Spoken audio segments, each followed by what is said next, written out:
કે આ જ ધારાસભ્ય એમ કહેતા હતા કે 52 કોર્પોરેટરો મોરબી નગરપાલિકામાં ચૂંટાયેલા હતા, નગરસેવકો એ ભાજપના હતા.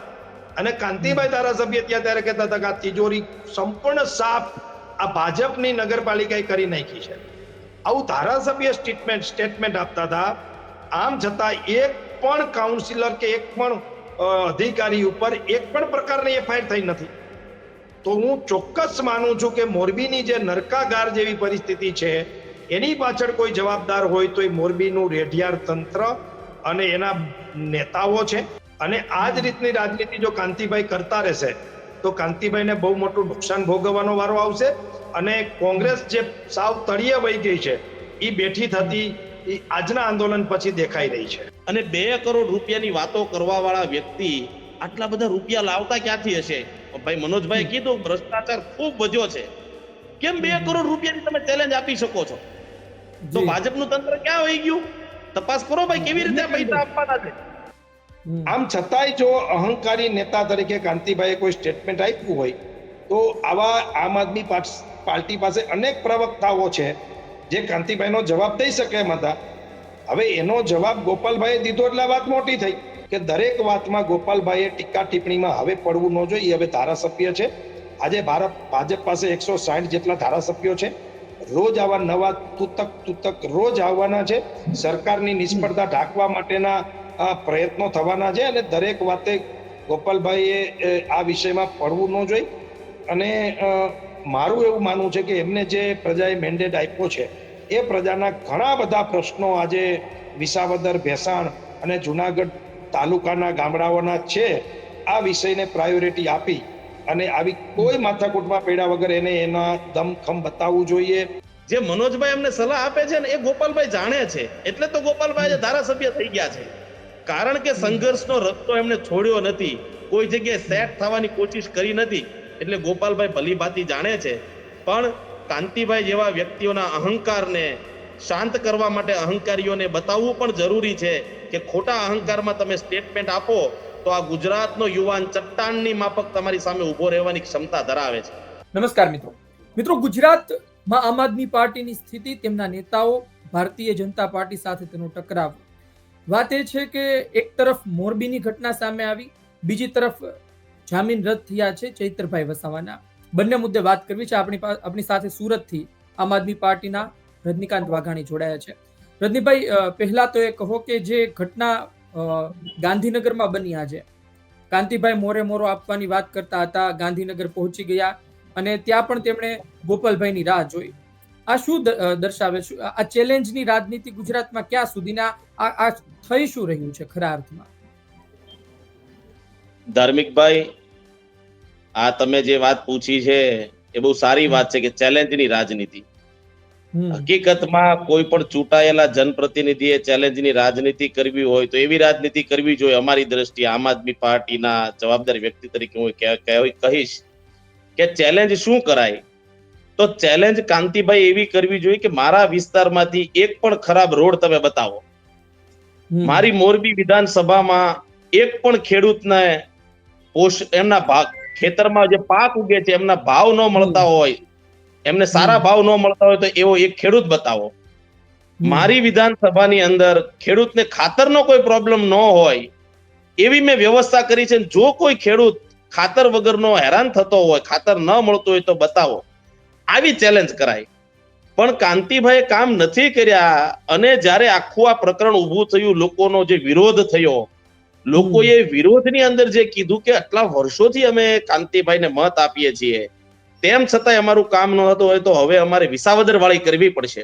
આવું જ્યારે લોકો બોલે છે ત્યારે ફ્રસ્ટ્રેટ થઈ ગયેલા વ્યક્તિએ એક શું કહેવાય, આજુબાજુ ગોપાલના નામનો અવાજ સાંભળીને જે વ્યક્તિ થાકી ગયા, એમણે તરત એમને સ્ટેટમેન્ટ આપી દીધું કે હું ગોપાલ રાખ્યું છે, એવું હોય તો આવી જાય ગોપાલ ઇટાલિયા ચૂંટણી લડવા અને હું એને 2 કરોડ રૂપિયા આપી જોઈએ જીતી જાય તો એટલે કે આ બધી ચેલેન્જથી પબ્લિકને કઈ ફાયદો નથી. લોકોને ફાયદો ત્યારે થાય કે પોતાના ચૂંટાયેલા જનપ્રતિનિધિ એ પોતાની વિધાનસભામાં લોકોને તકલીફ ઓછી કરવાનું કામ કરે, તકલીફ મટાડવાનું કામ કરે, ત્યારે લોકોનું સારું થાય. એટલે મને એવું લાગે છે કે કાંતિભાઈ જે શરૂઆતથી કીધું હતું એ બધું જ અને આજ દિવસમાં જે બન્યું છે આ બધું જ તે એક નેતા તરીકે એમને શોભા ન આપે અને આ ચેલેન્જ થી લોકોને કઈ મળે નહીં. મનોજભાઈ, મોરબીની સતત ઘટનાઓ સામે આવી રહી છે. ચાલો, નેતાઓનો પોતાનું પણ સ્વાભિમાન હોય, ઘણી વખત પોતાનો ઈગો ખવાય તો પણ એ નિવેદન આપી દેતા હોય છે, પણ તમે મોરબીથી ખૂબ પરિચિત છો. હવે મને લાગે કાંતિભાઈ થી પણ એટલા પરિચિત છો. હવે કાંતિભાઈ ગાંધીનગર સુધી પહોંચ્યા અને સમગ્ર ઘટના જે સામે આવી એ પાછા ગયા. એમને રાહ જોઈ, પણ આ ચેલેન્જની રાજનીતિ અને મોરબીની સ્થિતિ પર તમે શું કહેશો? ખાસ એટલે જ તમને જોડ્યા છે. જે રીતે ચેલેન્જ રમવાનો આખો જે એપિસોડ ચાલી રહ્યો છે, એ એપિસોડની અંદર હું એટલું જ કહીશ કે આ માત્ર ને માત્ર પ્રજાના મુખ્ય જે મુદ્દાઓ છે, રોડ, પાણી, રસ્તા, ગટર, લાઇટ, એ મુદ્દાથી ધ્યાન ભટકાવીને આખી રાજનીતિ જે છે એ ચેલેન્જ ને જેને કહેવાય ટપોરી ટાઈપની ભાષા તરફ લઈ જવાનો આખો વિષય ઉભો થયો છે. અને એના કારણે એમ હું કહીશ કે આ સ્તર જે છે નીચું ઉતર્યું છે ભાષાનું, એ ખૂબ દુઃખની બાબત છે ગુજરાત માટે. અને સાથે સાથે એ પણ કહીશ કે પ્રજાએ આવા બધા નાટકોમાં રસ ન લેવો જોઈએ. દુઃખની વાત એ છે કે મીડિયા અને પ્રજા બંને ખૂબ આ મોરામાં અને આ પ્રકારની રાજીનામાની નાટકની અંદર ભાગ લીધો. સમગ્ર પ્રજા અને મીડિયા જાણતું હતું કે આવું કઈ થવાનું નથી. જે થવાનું જ નથી એવી કાલ્પનિક વાતોમાં આટલી બધી બહેજ અને આટલી બધી વાતોમાં પડવું પ્રજાએ અને મીડિયાએ ન જોઈ, આવું મારું સ્પષ્ટ માનવું છે. અને મુખ્ય મુદ્દાઓ જે છે મોરબીના, એ મુખ્ય મુદ્દાઓ સોલ્વ જ્યાં સુધી ન થાય ત્યાં સુધી પ્રજા આંદોલન કરતી રહે અને આંદોલનથી જ પ્રજાનું કલ્યાણ થતું હોય છે એવું આજે અને છેલ્લા 8 દિવસની અંદર મોરબીની જનતાએ પ્રતીત કર્યું છે. મનોજભાઈ, તમે ત્યાંના સ્થાનિક છો, ખાસ તમે વધુ જાણતા હશો. એ કહો કે કાંતિભાઈ અમૃતિયા એટલા બધા મજબૂત છે કે કોઈને પણ સીધો પડકાર આપી દે કે આવી જાવ, ને એમને એવો ડર નથી કે ચાલો ભલે ગમે એટલા મજબૂત હોય પણ પરિસ્થિતિ તો ક્યારેય પણ હાથમાંથી જઈ શકે. ગોપાલભાઈ અન્યને કોઈ મજબૂત ન હોય, જેમ કે તમને ઉતારી દે ત્યાંથી મનોજભાઈ ઉતરી જાય મેદાને, તો પછી પરિસ્થિતિ બગડી તો શકે ને. હવે જો અને તોની વાતમાં નથી પડવી, પણ વાસ્તવિકતાની વાત કરીએ તો આજ કાંતિભાઈ 2017માં પાટીદાર આંદોલન વખતે હારી જ ગયા હતા ને. એટલે આમાં કઈ પ્રજા કોની સાથે ક્યારે હોય અને કોની સાથે ક્યારે ન હોય એ તો પ્રજાના મૂડ ઉપર હોય છે. એટલે આ કઈ રાજનીતિ કે આ લોકશાહી કોઈની જાગીર નથી. કાંતિભાઈ પણ હારી જાય અને ઇન્દિરાજી પણ હારી ગયા હતા. અને એવું પણ બને કે ભાજપના બહુ મોટા દિગ્ગજ નેતા અટલજી પણ એક સમયે હારી ગયા હતા. અને હમણાં સ્મૃતિ ઈરાની જેને મજબૂત નેતા કહેવાતા હતા એ પણ હારી ગયા હતા. અને રાહુલ ગાંધી પણ સ્મૃતિ ઈરાનીની સામે હારી ગયા હતા. સ્મૃતિ ઈરાની એક કાર્યકર્તા સામે હારી ગયા કોંગ્રેસના. એટલે હાર જીત છે એ ગૌણ છે.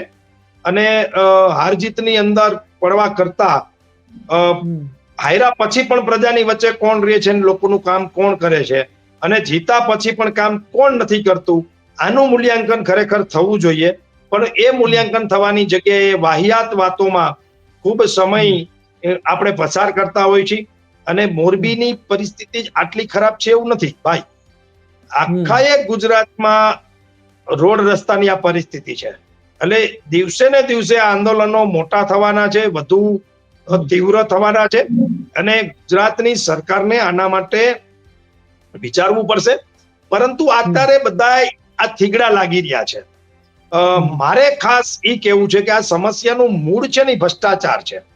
જ્યાં સુધી ભ્રષ્ટાચાર ખતમ નહીં થાય, ભ્રષ્ટાચારીઓ જેલમાં નહીં જાય, ત્યાં સુધી આ રોડ તૂટવાના બંધ નહીં થાય, આ પુલ તૂટવાના બંધ નહીં થાય, આ ઉભરાતી ગટરો બંધ નહીં થાય, અને આ લાઇટો ચાલુ પણ નહીં થાય, સ્ટ્રીટ લાઇટો.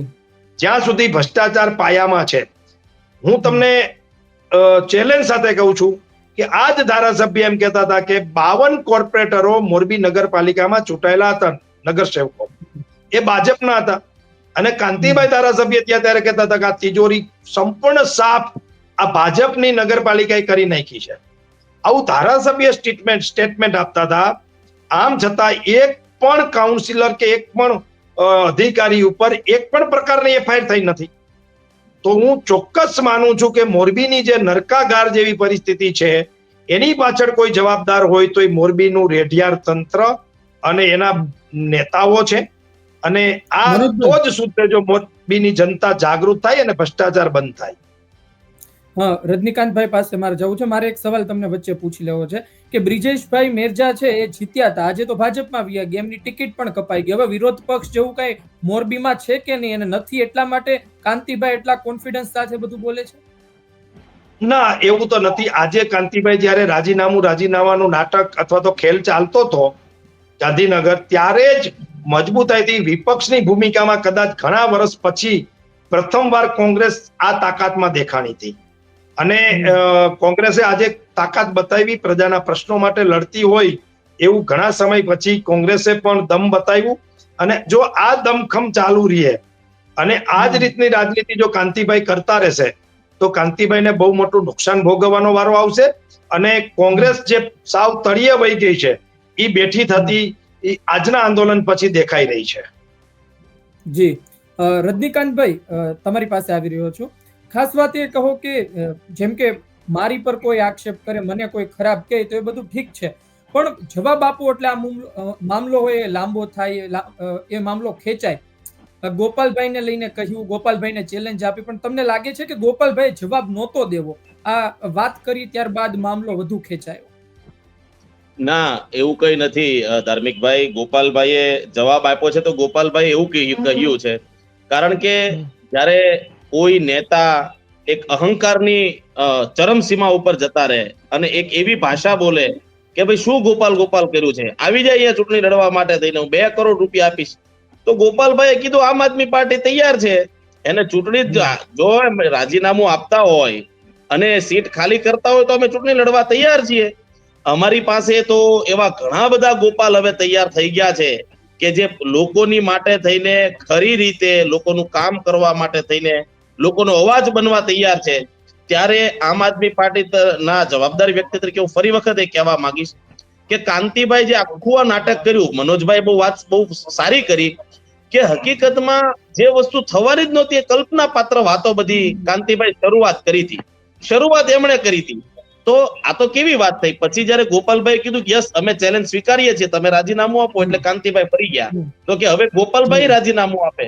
અરે ભાઈ, જેમને જનતાએ હજુ 20 દિવસ પહેલા જનાદેશ આપીને ચૂંટીને મોકલ્યા છે એ વિસાવદરથી ચૂંટાયા છે. ચૂંટણી તમારે મોરબીમાં કરવી હોય તો રાજીનામું મોરબીના ધારાસભ્યએ આપવું પડે, અને રાજીનામું આપો તો બીજો ગોપાલ નામનો માણસ, બીજો ગોપાલ, બીજા આમ આદમી પાર્ટીના સૈનિકો ઉભા રહેશે ને હરાવશે તમને. પણ આખી વાત એવી છે કે ગોપાલ ઇટાલિયા વિસાવદરથી જીત્યા તો આખા ગુજરાતના યુવાનોની અંદર, આખા ગુજરાતના લોકોમાં એક ઉત્સાહ થયો છે, આખા ગુજરાતના લોકોમાં એક વિશ્વાસ ઉભો થયો છે કે યસ, ભાજપને હરાવી શકાય છે, ભાજપનો કોઈ જવાબ બની શકે છે.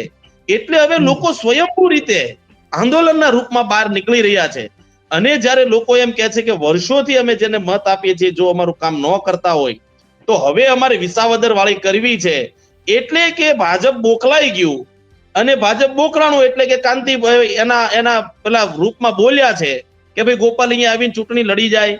પણ કાંતિભાઈ આવું બોલવા કરતા કાંતિભાઈ હકીકતમાં એ કરવું જોઈએ કે મોરબીમાં આટલા ટર્મથી એ જીતતા હોય તો મોરબીમાં એક પ્રશ્ન જ બાકી ન રહેવો જોઈએ.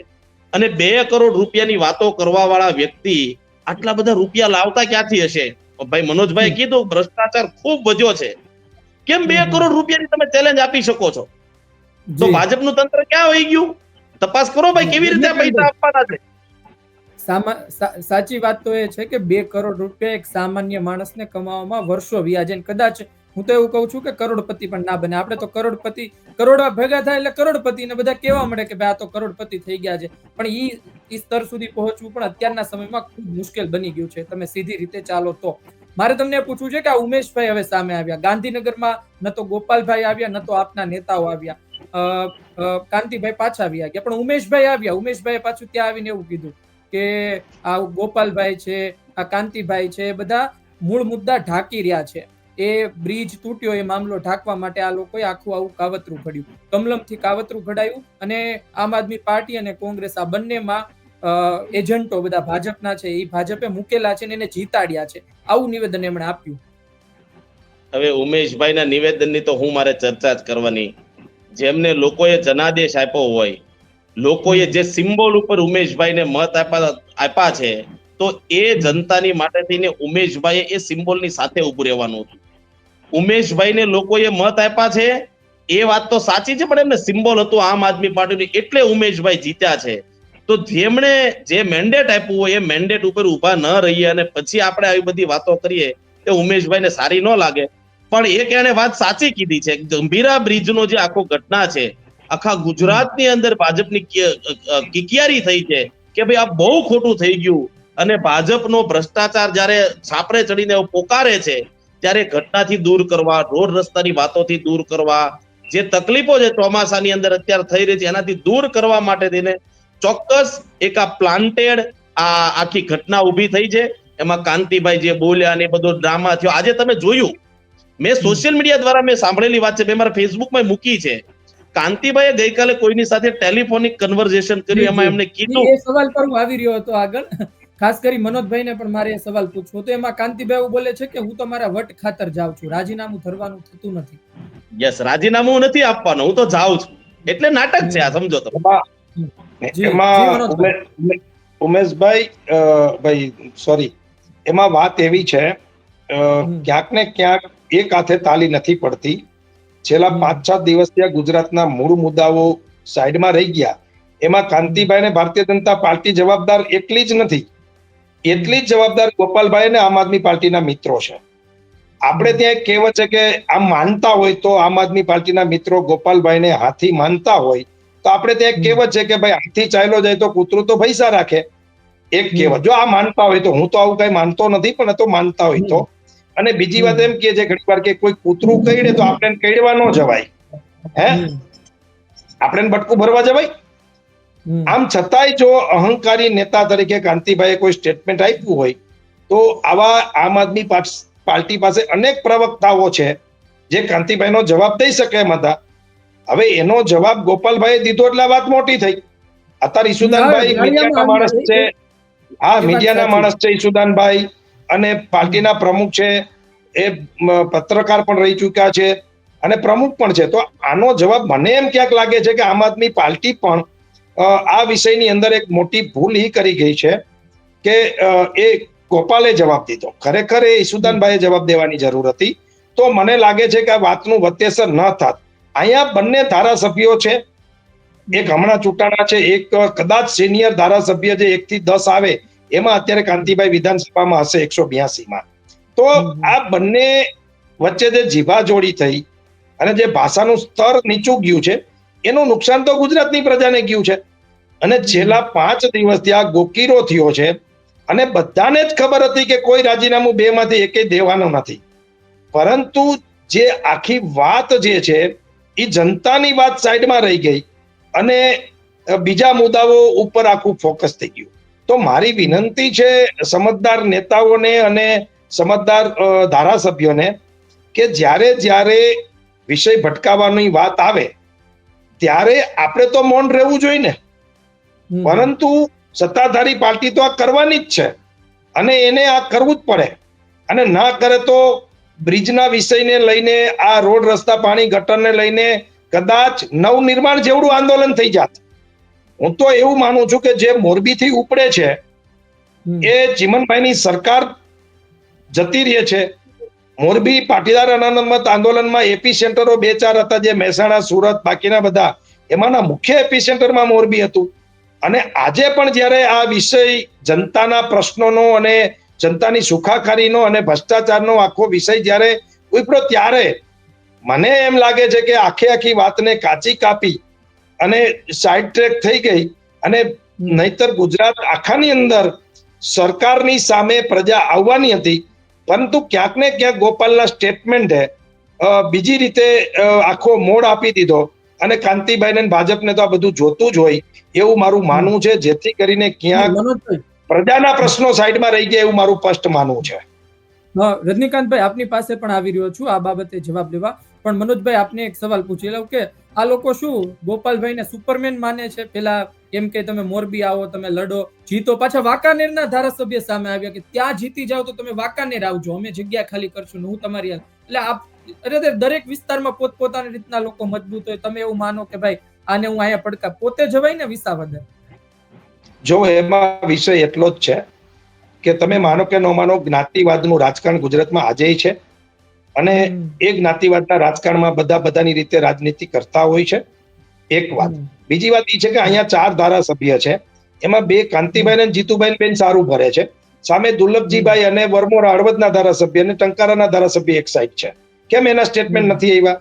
કેમ જિલ્લા પ્રમુખનું સ્ટેટમેન્ટ થયું? કેમ ભારતીય જનતા પાર્ટી હાથ ખખેરી લીધા કે ભાઈ એમનો વ્યક્તિગત મામલો છે? કહેવાનો મારો મતલબ એમ છે કે આ વિષયને સમજદાર માણસોએ હવા આપવાની જરૂર નહોતી, અને સમજદાર માણસોએ આ વિષય ઉપર બોલ્યા પણ નથી. એક વાત સ્પષ્ટ છે. બીજી વાત, મને એવું લાગે છે કે વાદ વિવાદમાં પડ્યા વગર, ભલે આજે ધારાસભ્ય છે, મારે એને માન સન્માન આપવું જોઈએ. અમારો આમ તો નાનો ભાઈ છે, પણ ધારાસભ્ય છે એટલે અમારાથી અત્યારે પદમાં મોટો છે, પણ અમારો આંદોલનકારી મિત્ર છે. અને એક મોટા ભાઈ તરીકે ગોપાલભાઈને એક સલાહ નાનકડી આપું છું. સલાહ તો નહીં, પણ ધ્યાન દોરું છું કે દરેક વાતમાં ગોપાલભાઈએ ટીકા ટિપ્પણીમાં હવે પડવું ન જોઈએ. હવે ધારાસભ્ય છે, આજે ભાજપ પાસે 160 જેટલા ધારાસભ્યો છે. રોજ આવા નવા તૂતક રોજ આવવાના છે. સરકારની નિષ્ફળતા ઢાંકવા માટેના પ્રયત્નો થવાના છે, અને દરેક વાતે ગોપાલભાઈએ આ વિષયમાં પડવું ન જોઈએ. અને મારું એવું માનવું છે કે એમને જે પ્રજાએ મેન્ડેટ આપ્યો છે, એ પ્રજાના ઘણા બધા પ્રશ્નો આજે વિસાવદર, ભેસાણ અને જુનાગઢ તાલુકાના ગામડાઓના છે. આ વિષયને પ્રાયોરિટી આપી અને આવી કોઈ માથાકૂટમાં પડ્યા વગર એને એના દમખમ બતાવવું જોઈએ, એની કાબેલિયત બતાવવી જોઈએ, એની આવડત બતાવવી જોઈએ. અને 182 વિધાનસભામાં શ્રેષ્ઠ વિધાનસભા કઈ, તો એ પ્રજા કહેવી જોઈએ કે એ વિસાવદર છે.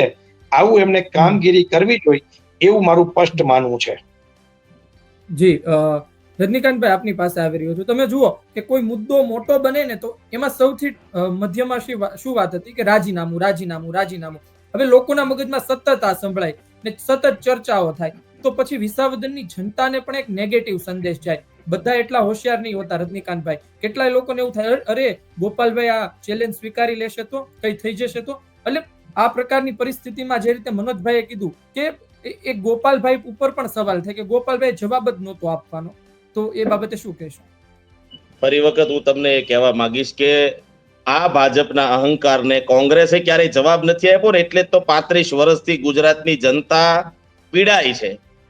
પહેલી વખત એવો માણસ મળ્યો છે કે ભાજપ વાળાના આંખોમાં આંખ નાખીને બોલે છે ને એટલું સ્પષ્ટ બોલે છે કે ભાજપ પાસે જવાબ નથી હોતો.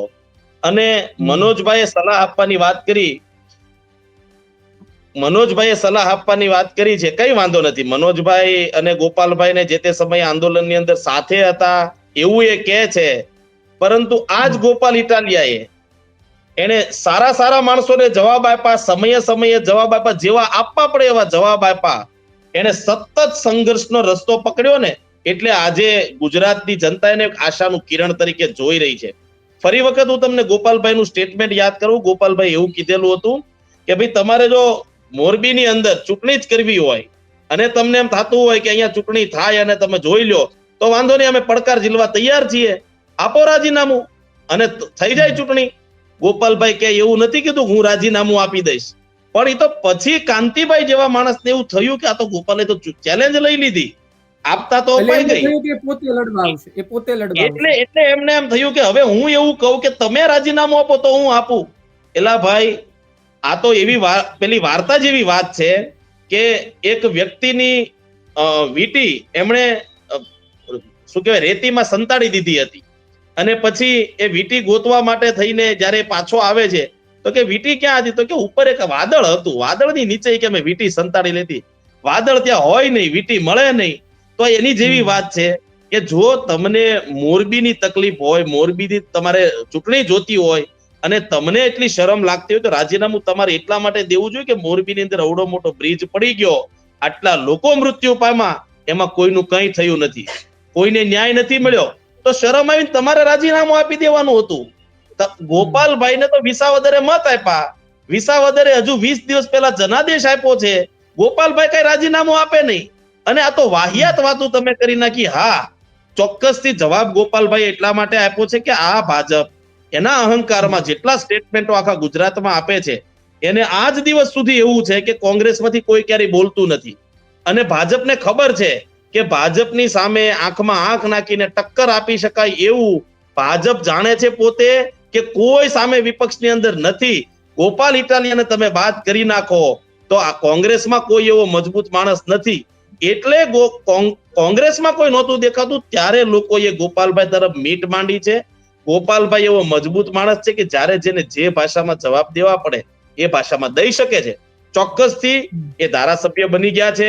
એમણે તો પોતાના સ્ટેટમેન્ટમાં કહ્યું છે, જાહેરમાં એમણે કહ્યું છે, એમણે વિડીયો માધ્યમથી કીધું છે, એમની સભાઓમાં કીધું છે કે હવે લોકોએ મને એક વિશેષ જવાબદારી આપી છે. ગોપાલભાઈ એવું કહે છે કે જ્યારે કોઈ ફળને જ્યારે કોઈ ઝાડને ફળ લાગે ત્યારે વધારે નમે છે. તો ગોપાલભાઈ એવું કહે છે કે હવે મારી જવાબદારી મોટી થઈ છે, મારે વિનમ્ર બનીને ચાલવાનું છે, મારે ખૂબ લોકોના કામ કરવાના છે. આખા ગુજરાતની અંદર લોકોની ખૂબ બધી પીડાઓ છે, હું લોકોને મળતો જઈશ, જ્યાં જેટલું મારાથી થાય એટલું કામ કરતો રહીશ, હું વિનમ્ર ભાવે કરીશ. તો જે મનોજભાઈ એમને સલાહ આપે છે ને એ ગોપાલભાઈ જાણે છે, એટલે તો ગોપાલભાઈ આજે ધારાસભ્ય થઈ ગયા છે. કારણ કે સંઘર્ષનો રસ્તો એમને છોડ્યો નથી, કોઈ જગ્યાએ સેટ થવાની કોશિશ કરી નથી. એટલે ગોપાલભાઈ ભલી ભાતી જાણે છે. પણ કાંતિભાઈ જેવા વ્યક્તિઓના અહંકારને શાંત કરવા માટે અહંકારીઓને બતાવવું પણ જરૂરી છે કે ખોટા અહંકારમાં તમે સ્ટેટમેન્ટ આપો તો આ ગુજરાતનો યુવાન ચટ્ટાનની માફક તમારી સામે ઉભો રહેવાની ક્ષમતા ધરાવે છે. એટલે ગોપાલભાઈએ જે કીધું છે એ એમણે એમની રીતે રાઈટ કીધેલું હતું. એમણે ક્યાંય પોતાના રાજીનામાની વાત નહોતી કરી, પણ કાંતિભાઈ એમની વાતને પોતપોતાની રીતે મૂકે છે. અને મૂક્યા પછી આજે આપણે ઓડિયો સાંભળી એમાં ખબર પડી ગઈ કે કાંતિભાઈ જાતે મળીને આપણું એક નાટક બનાવેલું હતું અને એક મીડિયા હાઈપ લેવાની કોશિશ કરેલી છે. જી રજનીકાંતભાઈ, છેલ્લો સવાલ પૂછી લઉં કે કાલ સવારે ફરી કોઈ ધારાસભ્ય ઉભો થશે, કાલ સવારે ફરી કહેશે કે તમને ચેલેન્જ છે, ગોપાલ ઇટાલિયા આવી જાય, અથવા તો ત્યાંની જનતા એમ કહેશે કે વિસાવદર વાળી કરીશું, આવું બધું પાછું થશે, પાછું ગોપાલભાઈ શું નિવેદન આપશે? પાછું એને થશે. ગોપાલભાઈ નિવેદન આપશે કે નહીં આપે એ એટલા માટે અત્યારે કહેવું અતિશોક્તિ છે. ગોપાલભાઈ પાસે ખૂબ બધા કામો છે. તમે જુઓ ને એમની ડેઈલી એક્ટિવિટી એમના ફેસબુક પેજ ઉપર જુઓ કે ચૂંટાયા પછી તરત નગરપાલિકાનો રોડ બનાવવા માટે પ્રમુખના ઘરે વરસતા વરસાદમાં પહોંચી ગયા હતા. અને આજે રોજની માટે અલગ અલગ ગામડાઓની અંદર, તાલુકાઓની અંદર વિઝિટો ચાલુ છે, સંગઠનની મિટિંગો ચાલુ છે. અધિકારીઓને રોડ રસ્તાના પ્રશ્નો હોય, ખેડૂતને લગતા પ્રશ્નો હોય, એ પછી ફોરેસ્ટ ડિપાર્ટમેન્ટના પ્રશ્નો હોય, નદી નાળાના પ્રશ્નો હોય, આ પ્રશ્નને સતત અત્યારના પ્રવાસ ચાલુ છે. જીત્યા પછીથી લોકોને રૂબરૂ મળવા, એની પીડા સાંભળવા માટે ગામે ગામ જઈ રહ્યા છે. તો આટલો જે માણસ પોતાના કામમાં બિઝી થઈ ગયા હોય તો એમની પાસે એટલો બધો સમય નથી કે હરેક સ્ટેટમેન્ટના જવાબ આપશે. પણ હા, જ્યાં ભાજપનો અહંકાર દેખાતો હશે અથવા તો પ્રજાને ડરાવવાની વાતો આવતી હશે, ત્યાં ગુજરાતના યુવાન તરીકે, જવાબદાર વ્યક્તિ તરીકે, વિપક્ષના જવાબદાર માણસ તરીકે એને જ્યાં ઉભું રહેવું પડશે, જ્યાં સ્ટેન્ડ લેવું પડશે, ત્યાં ગોપાલભાઈ ચોક્કસ સ્ટેન્ડ લેશે. એમાં કોઈ બેમત નથી. જી રજનીકાંતભાઈ, આ પ્રકારે આપણે વાત કરતા રહીશું. હવે જોઈએ કે શું થાય છે. આમ તો મને લાગે છે કે આ મામલા પર હવે પૂર્ણ વિરામ લાગી જવું જોઈએ, પણ આવનાર સમયમાં ફરી કોઈ ધારાસભ્ય આવી મૂર્ખતા ન કરે, આવી ડંફાસ ન કરે જાહેરમાં આવીને કે તમને ચેલેન્જ છે, તમે અહીંયા મોરબી આવો. એટલે આ બધી વસ્તુ ફરી ના થાય તેવી આપણે આશા રાખીએ છીએ. ગુજરાતમાં બહુ બધા મુદ્દા છે ને સુપરમેન જો ગોપાલભાઈને માનતા હોય તેવું કઈ વિચારવાની જરૂર નથી. ગોપાલભાઈ વિસાવદર જીત્યા, મને લાગે ત્યાં જ અમુક સમય માટે, અમુક વર્ષો માટે ત્યાં જ રહેશે. પણ તમે એમ કહો વાંકાનેર આવી જાઓ, મોરબી આવી જાઓ, આ બધું બરોબર નથી. જનતા ખૂબ જાણે છે. ધન્યવાદ. આભાર. તો આ આમ આદમી પાર્ટીના રજનીકાંતભાઈ વાઘાણી, સુરતથી છે, આમ આદમી પાર્ટીના યુવા ચહેરો છે. બીજી વાત છે કે મનોજભાઈ પનારા એ પણ મોરબીથી તાલુક રાખે છે, મોરબીની વાતો કરે છે, મોરબીમાં એમની ટીમ પણ છે. એટલે આપણે બંનેની વાત જાણવાનો પ્રયત્ન કર્યો અને બંને પોતપોતાની વાત મૂકી.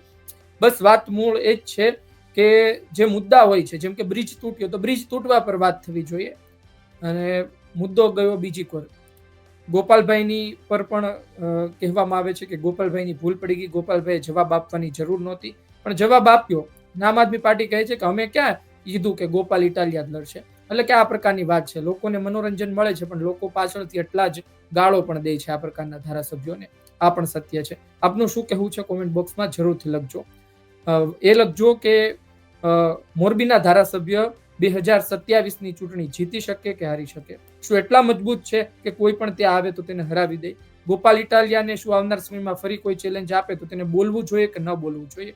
આપનો અભિપ્રાય કોમેન્ટ બોક્સમાં આવકાર્ય રહેશે, અમને રાહ રહેશે. જરૂરથી લખજો. આ ચર્ચા પસંદ આવી હોય લાઈક કરજો, શેર કરજો. ધન્યવાદ.